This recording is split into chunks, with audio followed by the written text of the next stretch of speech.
Major ডালিমের কথা অনেকে অন্ধভাবে বিশ্বাস করছে। আমি আমি চাচ্ছি এটা কথা না বলাই ভালো, কারণ আমাদের জাতীয় জীবনে দেখার মতো অনেকগুলো ইস্যু আছে। আমাদের সরকারে, আমাদের দেশ পরিচালনায় অনেকগুলো ভাইটাল জিনিস আছে, সেগুলোতে ফোকাস করা দরকার। কিন্তু আমরা এটাতে ফোকাস করছি, শহীদ সংখ্যা নিয়ে বিতর্ক করছি।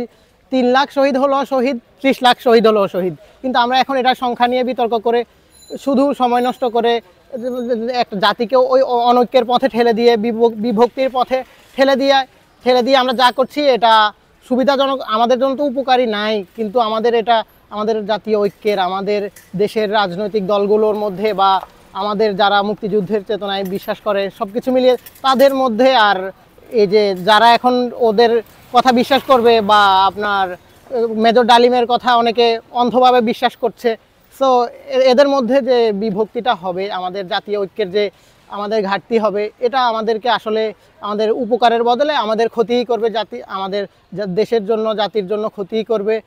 তো আমি এভাবে মনে করছি আর কি, যে আমি পার্সোনালি মনে করছি একজন অভিযুক্তের মুখ থেকে শোনা কথা, সিহা সিত্তা বা সহি হাদিস যাকে বলে, এগুলোর মতো বিশ্বাস করা, এটা আমাদের সমস্যা, আমাদের মানসিকতার সমস্যা, আমাদের চিন্তার সমস্যা, ওইটা আর কি আমি এভাবে নিচ্ছি আর কি। সো এটা নিয়ে বাড়াবাড়ি না করে আমি মনে করছি যে 30 লাখ হোক, 3 লাখ হোক, এটার জায়গায় রাখা উচিত। শহীদ যেটা এস্টাবলিশ আছে ওইটাই থাকুক, কারণ মেজর ডালিম বলেছেন, এটা তো এস্টাবলিশ সত্য না, বা এটার পক্ষে আপনার কি বলে কম্পালসিভ যে প্রমাণ ওটা পাওয়া যায় নাই। সো এটা নিয়ে বিতর্ক না করে আমি মনে করি ভালো। এর যে আমার কাছে সাধারণ শিক্ষার্থী হিসেবে বিবেচ্য বিষয় হলো যে আমাদের মুক্তিযুদ্ধে একটি বিশাল সংখ্যক মানুষ তাদের আত্মত্যাগ করে। ঠিক একইভাবে আমরা যদি আমাদের এই জুলাই অভ্যুত্থানের বিষয়টা নিয়ে আসি, যে আমাদের এখানে 1500-এর অধিক মানুষ শহীদ হয়েছে এবং প্রায় 20,000-এর মতো মানুষ তাদের অঙ্গহানি হয়েছে বা তারা বিভিন্নভাবে তাদের রক্তদান করেছে।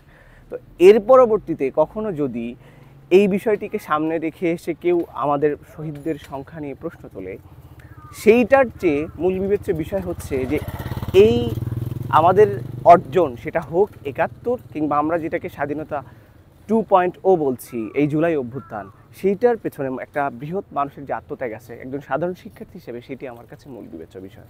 এখানে এই মুক্তিযুদ্ধ নিয়ে অনেক রিসার্চ হয়েছে, আসলে অনেক ইন্ডিপেন্ডেন্ট রিসার্চাররা বলেছে যে আসলে 3 লক্ষ আছে, অনেকে বলেছে 10 লক্ষ আছে, অনেকে 30 লক্ষ আছে। আসলে এটা একটা ডিবেটের বিষয় আসলে। আর যেটাই হোক, গণহত্যাই। এটাকে লঘুকরণ করা চলবে না। এর জন্য আর কি এটা পাকিস্তানি মিলিটারির একটা জঘন্য একটা অপরাধ, এটাকে অপরাধ হিসেবেই আমাদের চিহ্নিত করতে হবে।